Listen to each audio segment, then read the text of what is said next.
Due to YouTube's love of the copyright system, footage and music from this album may or may not be doctored.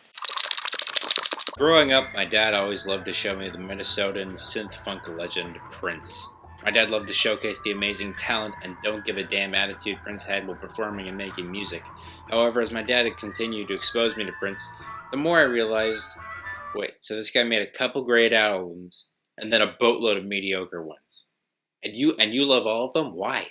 What I learned is that Prince had come to what we in the industry call Stevie Wonder syndrome, and no, that does not mean he's blind. Stevie Wonder syndrome is when an artist or a band makes a few amazing albums in one era, and then continues to make albums in that same style, but lesser, for the rest of their career, such as Public Enemy or Foo Fighters. Good things never last, and if they do, they're most likely never going to be as good as they once were. Of course, there are exceptions to that rule. David Bowie, Duster, and Boris certainly come to mind, but some of the best artists are those that do their thing and don't touch what is then untouchable, such as Minor Threat or Cloudhead. Today, I'd like to go back to a band, yes they are a band, it's not just the lead singer, that I believe best exemplify this phenomenon, Sade and their 1992 album, Love Deluxe.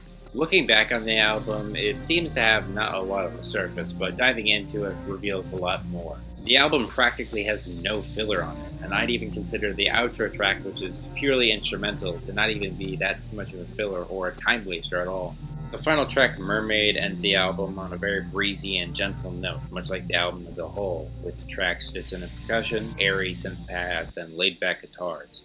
On paper, it's not much, but in practice, it plays out to be more than the sum of its parts. Going back to No Ordinary Love, the first track on here, it does the same thing that Mermaid does, although with the addition of more instruments, more of a groove, and with the addition of Sade's vocals. Again, it doesn't have a lot to begin with, but the addition of everything together instead multiplies everything, making it all sound something bigger than the sum of its parts, with the down-tempo drum machines, Sade's smooth yet smoky voice, and psychedelic guitars. The most catchy melody to come from this very ethereal opener is surprisingly the bass line, with its balance of grooviness and steadiness, not penetrating the mix while also standing out against the gentle synths. The whole album sound sees somewhat of a sizable departure from the group's overall sound, diverging from the more acoustic and straightforward sophistopop and smooth soul of albums like Diamond, Life, and Promise, and expanding upon them with elements of down-tempo electronic to go along with the turn of the decade. That's not to say, however, that there aren't moments on here that are reminiscent of old Sade albums.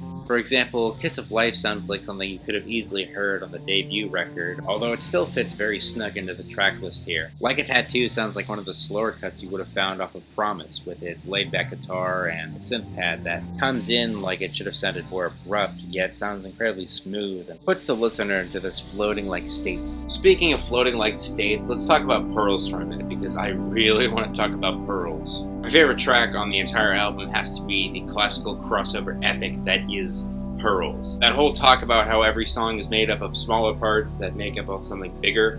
Well, not this one. Pearls is just big. It's a beautiful arrangement of strings so lush you would think they were performing for the ghost of Frank Sinatra himself. All of that wrapping around Sade's most passionate vocals on the entire album. Overall, it's a jaw-dropping moment on the album that inarguably shows the full power of Sade's music, if not the band's overall talents to evoke something bigger.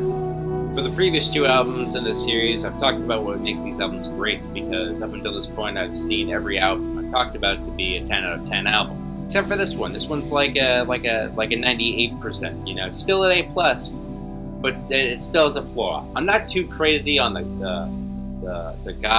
goddamn snare on No Ordinary Love, the way the reverb was handled. It's too abrupt. You do get used to it after a while, but it doesn't sit well the first few seconds of the song. So it's only a few seconds that are a little so I can't knock it down that much. It's not a 10, but it's extremely close to a 10, basically.